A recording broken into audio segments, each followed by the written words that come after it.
Hello friends, this is Akanksha Singh. Welcome you on YouTube channel Way to Zairaf.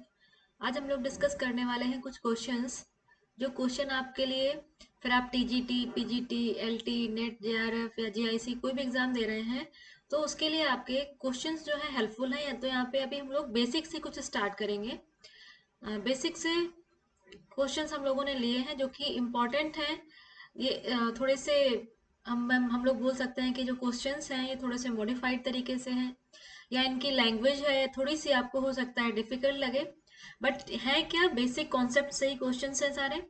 और ये हमारा model paper number 1 है। और ये वाले क्वेश्चंस जितने भी ये मॉडल पेपर वाले क्वेश्चंस होंगे ये क्वेश्चन आपके होम साइंस से रिलेटेड हर एक एग्जाम में आपको हेल्प करेंगे। तो हम लोग अपना क्लास स्टार्ट करते हैं, क्वेश्चन स्टार्ट करते हैं। उससे पहले अगर अभी तक आपने चैनल सब्सक्राइब नहीं किया है तो चैनल को सब्सक्राइब जरूर कर लें और अपने फ्रेंड्स के साथ जल्दी जल्दी से वीडियो शेयर कर दीजिए। फिर आगे हम लोग अपना क्लास स्टार्ट करते हैं। सबसे पहला क्वेश्चन है, the work load is heaviest in the following stage of life cycle.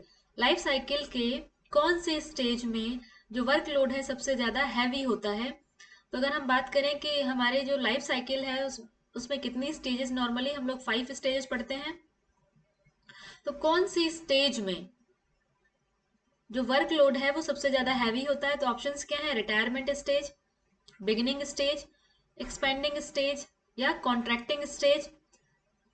तो जो हमारी एक्सपेंडिंग स्टेज है, जहां पे एक्सपेंडिंग स्टेज में क्या है, जहां पे तो कपल्स हैं, मीन्स एक हस्बैंड वाइफ है, साथ में उनके बच्चे आ रहे हैं और बच्चों की फिर एजुकेशन देखना, उनके अपना जो हस्बैंड वाइफ है इनका अपना लाइफ देखना, उसके बाद बच्चे हैं, बच्चे का एजुकेशन देखना, उनकी लाइफ देखना। तो जो हमारी एक्सपेंडिंग स्टेज होती है, एक्सपेंडिंग स्टेज में जो वर्कलोड है वो सबसे ज्यादा होता है। तो यहाँ पे जो हमारा करेक्ट आंसर हो जाएगा वो है सी। बिगिनिंग स्टेज क्या है, जहां पे कपल्स की शादी होती है, मीन्स मैरिज के बाद अगर कपल्स अलग मूव करके अलग हाउस में रह रहे हैं, अलग अलग घर में रह रहे हैं, तो बिगिनिंग ये हो जाएगी हमारी बिगिनिंग स्टेज।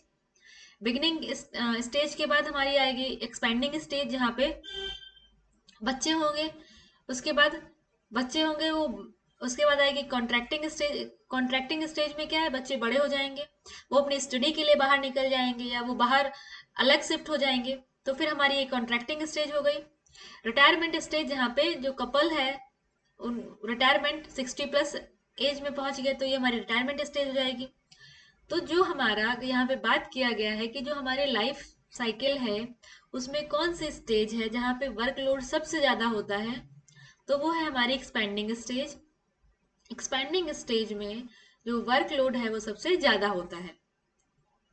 नेक्स्ट क्वेश्चन आता है, to resolve conflicts in group decision the following can be done.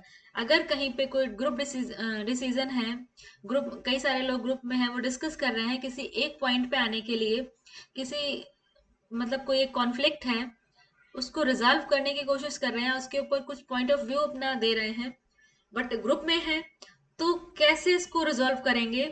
Options क्या है, कंपल्शन, डोमिनेंस, रिक्वेस्ट या कॉम्प्रोमाइज।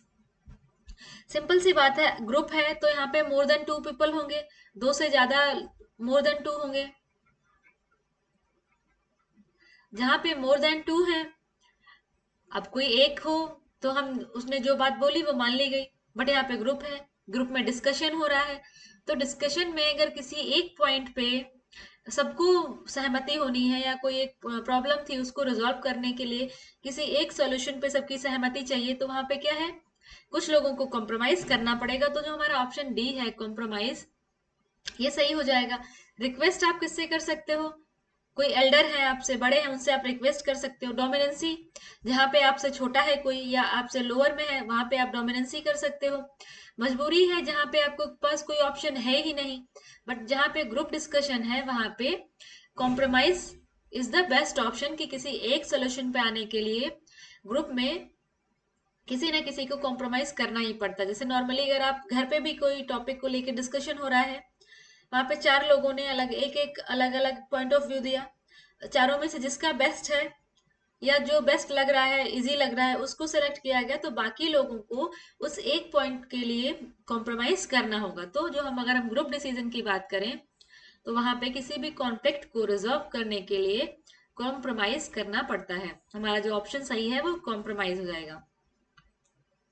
नेक्स्ट क्वेश्चन है muscular performance meaning repetition of movement at the same tempo. Means अगर कोई काम कर रहे हैं और वही जो काम है सेम रिपीटेशन के साथ करे जा रहे हैं, अगर हाथ से कुछ काम कर रहे हैं तो हाथ का जो मूवमेंट है वो सेम रिपीटेशन हो रहा है, सेम टाइम सेम इंटेंसिटी के साथ रिपीट कर रहा है, बार बार वही रिपीटेशन हो रहा है, तो उसको हम क्या कहेंगे? लिफ्टिंग, रिदम, फ्लेक्सिबिलिटी या डांसिंग। कोई एक चीज है जो सेम इंटेंसिटी के साथ रिपीट हो रही है तो उसमें क्या एक लय बन जाती है, उस लय को हम क्या कहते हैं? रिदम। इसका जो हमारा ऑप्शन सही होगा वो हो जाएगा option number B, rhythm. Next question है physiological fatigue can be overcome by. Physiological means जो शारीरिक थकान है, फिजिकली अगर टायर्डनेस है तो उसको कैसे दूर किया जा सकता है? ऑप्शंस क्या है? रेस्ट, डेलीगेटिंग, हेल्प या नन ऑफ दिस। अगर आप फिजिकली थके हुए हैं या फिजियोलॉजिकल फटीग है तो उसको दूर करने के लिए क्या करते हैं? नॉर्मली रेस्ट करते हैं, आराम करते हैं। तो जो हमारा ऑप्शन नंबर ए है ये सही हो जाएगा कि रेस्ट करेंगे। अगर फिजियोलॉजिकल फटीग है या शारीरिक थकान है तो उसको दूर करने के लिए रेस्ट करेंगे। नेक्स्ट क्वेश्चन क्या है? Supervision can be done through. जो सुपरविजन है या हम बोल सकते हैं कि कोई काम हो रहा है उसको सुपरवाइज करना है, उसको देखना है, तो सुपरविजन कैसे किया जा सकता है? ऑप्शंस क्या है? Direction, guidance, both A and B या एडजस्टमेंट। कहीं पे सुपरविजन करना है या देख रेख करना है तो उसके लिए क्या होगा? हमारा एक तो डायरेक्शन और गाइडेंस। हमारे ये दोनों ऑप्शन सही है, तो हमारा ऑप्शन नंबर जो सी है ये सही हो जाएगा, A and B both. Supervision के लिए कि जो भी काम हो रहा है वो ठीक से हो रहा है या नहीं हो रहा है, तो उसमें जो भी लोग काम कर रहे हैं उनको डायरेक्शन भी देना होगा, उनको गाइडेंस भी करना होगा। तो हमारा जो ऑप्शन नंबर सी है ये सही हो जाएगा। नेक्स्ट क्वेश्चन है प्लानिंग हेल्प्स इन। प्लानिंग मतलब योजना बनाना। किसी काम को करने की अगर योजना बना रहे हैं तो योजना हमें किन किन तरीकों से हेल्प कर सकती है? ऑप्शंस क्या है? Delegating work, evaluating work, organising work या एस्टिमेटिंग अवेलेबल रिसोर्सेज। प्लानिंग में हम क्या करते हैं? जो भी हमारा काम है उसका हम एक लेआउट तैयार करते हैं कि उसके लिए हमें क्या क्या चीजों की जरूरत होगी, क्या कैसे काम करना है। तो प्लानिंग जो है वो सिंपली मदद करता है हमारे पास जो अवेलेबल रिसोर्सेस हैं या हमारे पास जो संसाधन हैं उनका प्रयोग करके हम काम को कैसे कर सकते हैं, इसमें मदद करता है। तो हमारा जो ऑप्शन नंबर डी है ये सही हो जाएगा। प्लानिंग जो है हेल्प करता है एस्टिमेटिंग अवेलेबल रिसोर्सेज। मीन्स जो संसाधन हमारे पास उपलब्ध हैं उन संसाधनों का आकलन करने में मदद करता है कि कौन कौन से संसाधन जो है किसी भी काम को करने में प्रयोग किए जा सकते हैं। नेक्स्ट क्वेश्चन आता है give meaning to life and form basis for one philosophy of life. यहाँ पे दिया गया है कि ऐसा कौन सा टर्म है यहाँ पे जो किसी भी पर्सन की लाइफ को जो है एक मीनिंग देता है या उसके लाइफ को वर्दी बनाता है या उसके लाइफ को मीन्स उसका जो एक गोल है या उसके लाइफ का पर्सपेक्ट क्या है उसके बारे में उसको बताता है। तो ऑप्शंस क्या है? गोल, वैल्यूज, स्टैंडर्ड या रियलाइजेशन। गोल्स हमारे क्या होते हैं? ये हमारे लक्ष्य होते हैं। वैल्यूज क्या है? वैल्यूज हमारे जो हमारे ट्रेडिशन वैल्यूज चली आ रही है, जो हमारा ट्रेडिशनल कल्चर है, या हम क्या किसी के बारे में हम क्या सोचते हैं, कैसी चीज है, हमारा किसी चीज को लेके विचार क्या है, इसको हम कह सकते हैं कि वैल्यूज हैं। स्टैंडर्ड्स मीन्स आप किस तरीके से अपने लाइफ को रह रहे हैं या आपका जो सोशियो इकोनॉमिक स्टेटस है या इकोनॉमिकल स्टेटस है वो क्या है, उसको हम कहेंगे स्टैंडर्ड। रियलाइजेशन मीन्स किसी चीज के बारे में आपको सोचना या किसी चीज के बारे में जानना। बट यहाँ पे दिया गया है कि ऐसा कौन सा टर्म है जो हमारी लाइफ को एक मीनिंग देता है। तो जो वैल्यूज हैं ये हर एक पर्सन की वैल्यूज जो है वो अलग अलग होती है, हर एक की वैल्यूज अलग हैं। जैसे वैल्यूज मीन्स जो पर्सन है उसकी थिंकिंग कैसी है, वो आगे लाइफ को लेके क्या सोचता है, उसका वे ऑफ थिंकिंग क्या है। तो ये सब हमारी वैल्यूज से आता है, जो कि हमारा ट्रेडिशनल वैल्यूज चली आ रही हैं, हमारे जो परंपरागत वैल्यूज चली आ रही है, हमारा लाइफ को एक मीनिंग देती हैं, ये हमारी लाइफ को स्टेबल बनाती हैं। तो और ये सिंपल सी बात है, हमारे गोल्स चेंज हो सकते हैं, हमारे स्टैंडर्ड्स चेंज हो सकते हैं, बट वैल्यूज जो है हमारी चेंज नहीं होती हैं। और हर एक व्यक्ति के लिए वैल्यूज अलग अलग होती हैं, और वैल्यूज जो है ये जल्दी चेंज, हम गोल्स को हम 2 साल पे, 3 साल पे, 5 साल पे हम बनाते हैं ना, short term goal, mid term goal, long term goal. तो गोल्स तो हमारे टाइम के साथ चेंज होते रहते हैं या अपग्रेड होते रहते हैं, स्टैंडर्ड भी हमारा टाइम के साथ अपग्रेड होता रहता है, चेंज होता रहता है। बट जो वैल्यूज हैं, वैल्यूज हमारी लाइफ टाइम चेंज नहीं होती हैं, इनमें कुछ मॉडिफिकेशन हो सकता है, बट वैल्यूज जो है वो पूरी तरीके से चेंज नहीं होती हैं।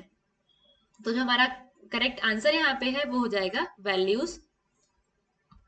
नेक्स्ट क्वेश्चन है, managerial functions of family are, family का जो मैनेजमेंट वाले फंक्शन है वो क्या है, परिवार का प्रबंधकीय कार्य क्या है। ऑप्शंस क्या है, setting effective goal, cooking food, providing clothes, care of children. Managerial function किसके पास होता है, हेड ऑफ द फैमिली।